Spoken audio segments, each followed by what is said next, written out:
చేతల్లో చూపించేది ఒకటి, మాటల్లో చూపించేది ఒకటి. నీ మాటల్లోనేమో ప్రేమ కనపడేటువంటి నటించే ప్రయత్నం చేస్తావు, నీ చేతల్లోకి వచ్చేటప్పటికి అన్నిటికీ రాయలసీమ ప్రజలకు విఘాతాన్ని కల్పించేటువంటి ప్రయత్నం చేస్తావు. ఇంకొంచెం అసలు మాట్లాడకూడదు అనుకున్నా కానీ ఈ భూమి మీద లేనటువంటి వ్యక్తుల గురించి మనం మాట్లాడకూడదు. కానీ గతంలో ఇంకో ఇంకో ఈ ఎంత నష్టం జరిగింది రాయలసీమకి అనేటువంటిది before the Krishna water dispute tribunal మన వాళ్ళు ఒకటి ఫైల్ చేశారు. ఆనాటి ముఖ్యమంత్రి వైఎస్ రాజశేఖర రెడ్డి గారు ఉన్నప్పుడు ఒక ట్రిబ్యునల్ దీంట్లో సబ్మిట్ చేశారు. It is submitted that the following 5 projects have been planned by the state of Andhra Pradesh against the availability of the surplus water in river Krishna. Velgonda, Handriniva, Sujala Sravanti, Galeru Nagari, Sujala Sravanti, Kalvakurti, Nettampadu, Ummadi Rashtralo. The state of Andhra Pradesh shall not claim any right to such water by reason of only use. Surplus water మీద ఆంధ్రప్రదేశ్ రాష్ట్రం అసలు హక్కులు కోరబోదు అని చెప్పేసి Krishna water tribunal ముందు వేసింది ఎవరు? YS Rajasekhara Reddy గారు.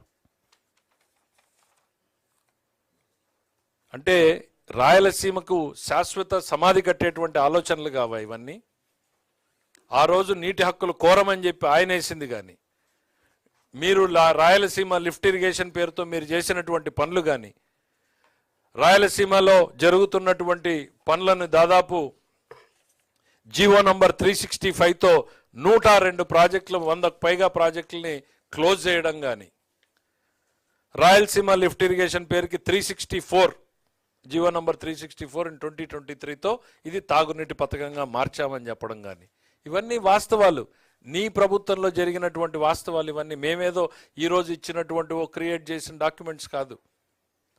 ఇవన్నింటినీ మర్చిపోయి ప్రజల్ని మభ్యపెట్టి రాష్ట్రాన్ని సర్వనాశనం చేసి అతలాకుతలం చేసి ఒక్క సాగునీటి ప్రాజెక్టులో ఒక అడుగు ముందుకు పోనీయకుండా చేసినటువంటి నీవు ఈరోజు ముందుకొచ్చి రాయలసీమ ప్రజలు, రాయలసీమ రైతులు, వాళ్ళ నీళ్ల గురించి మీరు మాట్లాడుతూ ఉంటే నేను రాయలసీమకు సంబంధించినటువంటి మేధావుల్ని అందరినీ కూడా కోరుతున్నా, వాస్తవాలు తెలుసుకోండి. జగన్మోహన్ రెడ్డి గారి మాటలకి చేతలకి ఉన్నటువంటి తేడాల్ని గుర్తించండి. చిత్తశుద్ధితో పనిచేస్తూ ఉన్నాం. మేము పదే చెప్తా ఉన్నాం. చంద్రబాబు నాయుడు గారి క్యాబినెట్లో ఉన్న మేము ఎవరం కూడా మంత్రులు అని చెప్పి మాకేమీ కిరీటాలు కొమ్ములు వచ్చినాయని అనుకోలే. ప్రజలకు కూలీలుగానే పనిచేయడానికి సిద్ధంగా ఉన్నాం. కూలీలుగానే పనిచేస్తూ ఉన్నాం. కూలీలుగానే పనిచేస్తాం. ఈ రాష్ట్రం అభివృద్ధి కోసం చంద్రబాబు నాయుడు గారు ఎంత కష్టపడుతున్నారో కొంతమేరకైనా మేము శ్రమపడి అందులో కష్టపడాలని. ఇక ఆయన ఏదో క్రెడిట్ చోరీ అంటున్నాడు. అసలు నీ క్రెడిట్ ఏంటి? రాష్ట్రం క్రెడిబిలిటీని ఎక్కడి దాకా తీసుకెళ్ళావు? B3- తీసుకెళ్ళావు. క్రెడిట్ చోరీ. ఇక ఎంతసేపు ఉన్నా కూడా అక్కసు ఆవేదన కనపడతా ఉంది. ఆ క్రెడిట్ చోరీలో కూడా 2 మాటలు మీకు చెప్పాలనుకుంటున్నాం. అదే చెప్పాను కదా, అన్నీ ఆయన కట్టేశాడంట. హంద్రీనీవాని ఆయనే చేసేసాడు. వెలుగొండని జాతికి అంకితం ఇచ్చాడంట. రండి ఈరోజు పోదాం. వెలుగొండ రెడీగా ఉంది. ఇంకా చేయాల్సిన పనులు ఏమున్నాయో అందరం పోయి చూద్దాం కెనాల్ మీద. మీరు రండి, మేము వస్తాం. మరి ఎట్లా జాతికి అంకితం ఇచ్చావు, ప్రజల్ని ఎట్లా మోసం చేసావో కూడా తెలియనియండి. ఈ 100 రోజుల్లో హంద్రీనీవాలో మేమేం పనులు చేశామో చూపిస్తాం. రాయలసీమ కోసం ఏమేం ప్రణాళికలు చేశాం, కేంద్రాన్ని ఏ రకంగా అడుగుతున్నాం, మేము వచ్చిన తర్వాత ఎంత ప్రాజెక్టుల మీద ఖర్చు పెట్టాం, ఏ రకంగా ఒక కాన్ఫిడెన్స్ క్రియేట్ చేసి మళ్ళీ పనిచేసేలాగా చేస్తున్నాం అనేటువంటిది. భోగాపురం ఎయిర్పోర్టు ఆ రోజున దాంట్లో భోగాపురం ఎయిర్పోర్ట్ని కరెక్ట్గా చూస్తే మనకి ఆలోచన కానీ, అనుమతులు కానీ, భూసేకరణ కానీ, నిధులు కానీ, లేక సెంట్రల్ గవర్నమెంట్ పర్మిషన్స్ కానీ మొత్తం credit goes to Chandrababu Naidu, Ashok Gajapathiraju గారు ఆ రోజు. తర్వాత వచ్చినటువంటి మా రామ్మోహన్ నాయుడు గారు మళ్ళీ దాని మీద శ్రద్ధ పెట్టి శరవేగంగా పరుగులు పెట్టించారు.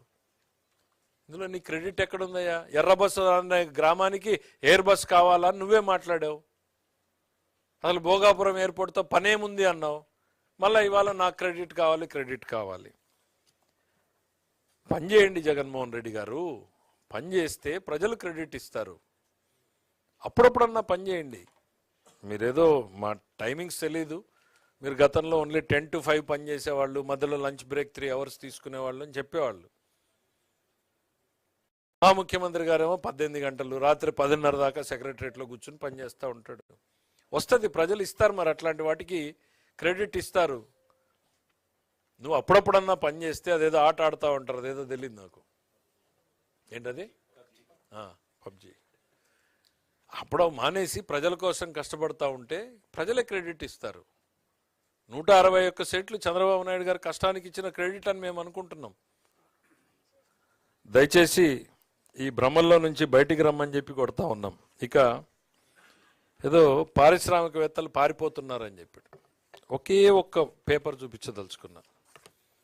ఇవన్నీ చూపించరనుకుంటా పక్కన ఉన్న వాళ్ళు. మొన్న ఒక జాతీయ స్థాయిలో ఉన్న పత్రిక ఫ్రంట్ పేజీకి వేసింది. భారతదేశంలో వచ్చినటువంటి పెట్టుబడుల్లో 25.3% ఆంధ్రప్రదేశ్ రాష్ట్రానికి వచ్చాయని. భారతదేశం మొత్తానికి వచ్చిన పెట్టుబడుల్లో 25% ఒక్క ఆంధ్రప్రదేశ్ రాష్ట్రానికి వచ్చాయని ఒక జాతీయ స్థాయిలో ఉన్నటువంటి పత్రిక ఫ్రంట్ పేజీ కథనం. మీకు పరిశ్రమలు పారిపోతున్నాయని కనపడుతుంది. దయచేసి ఆ బ్రీఫింగ్ నెట్వర్క్ని ఇంప్రూవ్ చేసుకోండి. ఇంకా సజ్జల గారి మీద డిపెండ్ అయితే ఆ 11 సీట్లు కాస్త మీరు చెప్పిన వైనాట్ 175కి తెలుగుదేశం చేరుకుంటుంది. మేము ఎక్కడా కూడా భ్రమంలో లేము.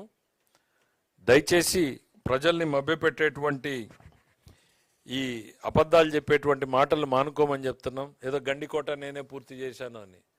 మేము పూర్తి చేస్తే నీళ్ళు ఇచ్చే డబ్బులు ₹1 ఇచ్చావా ల్యాండ్ అక్విజిషన్కి? పోదామా? జగన్మోహన్ రెడ్డి గారిని గండికోట ప్రాంత రైతుల దగ్గరికి పోదామా? రండి. జగన్మోహన్ రెడ్డి మీ సొంత జిల్లా గండికోట ముంపు బాధితుల దగ్గరికి పోదామా? మీకు లేదు, ఆ అవకాశం మీకు లేదు. ఈ రాష్ట్రంలో ఏ ఇరిగేషన్ ప్రాజెక్టు మీద ఎక్కడికి పోవడానికి కూడా మీకు మొహం ఉండదు. రాయలసీమ కానీ, ఆంధ్ర కానీ, ఉత్తరాంధ్ర కానీ అది మీకు సాధ్యం కాదు. ఎందుకంటే రూపాయి ఖర్చు పెట్టలేదు, పని చేయలేదు. ఇంకా ఉంది, నన్ను అయిపోలేదు. ఆయనే కన్ఫ్యూజన్ ఏంది, అసలు కృష్ణాలో నీళ్లు లేవంటాడు. నీళ్లు లేని దగ్గర మరి లిఫ్ట్ ఎందుకు పెడుతున్నాం? అసలు క్లారిటీ. మేము నీళ్లున్న గోదావరిలో లిఫ్ట్ పెట్టి కృష్ణాకి నీళ్లు తేవాలని మేము చూస్తున్నాం. నువ్వే ప్రెస్ మీట్ పెట్టి కృష్ణాలో నీళ్లు లేవు, ఆయన చెప్పింది నేను చెప్పింది కదా, కృష్ణాలో నీళ్లు లేవంటావు ఒకవైపు, మళ్ళీ 4,000 కోట్లు ఖర్చు పెట్టి లిఫ్ట్ అంటావు. జస్టిఫికేషన్ నువ్వే చెప్పు. పోనీ నువ్వు లిఫ్ట్, ఇప్పుడు ఆయన ఇంకా ఒకటి చెప్తున్నాడు, అసలు సత్యం అందరూ మర్చిపోయారు. క్రెడిట్ చోరీ అంటారు. మా చంద్రబాబు నాయుడు గారికి చేసిన పని చెప్పుకోవడం రాదని నేను చెప్పగలుగుతున్నా ఈరోజు. ఆయన జగన్మోహన్ రెడ్డి గారు ఏదైతే రాయలసీమ లిఫ్ట్తో సాధించాలనుకున్నారో ఆల్రెడీ చంద్రబాబు నాయుడు గారు ముచ్చుమర్రి ప్రాజెక్టుతో చేశారు. ఆయన ఏం చెప్తున్నాడు, 854లో ఆగిపోతాయి, 800 నుంచి వాటర్ లిఫ్ట్ చేయాలి కిందకి, కాబట్టి రాయలసీమ లిఫ్ట్ ఇరిగేషన్ పెట్టానని. ముచ్చుమర్రి ఎక్కడుంది? 788లో ఉంది, అంటే ఇంకా కిందకు ఉంది. 798లో ఉంది, ఇంకా 2 అడుగులు కిందకు ఉంది. నువ్వు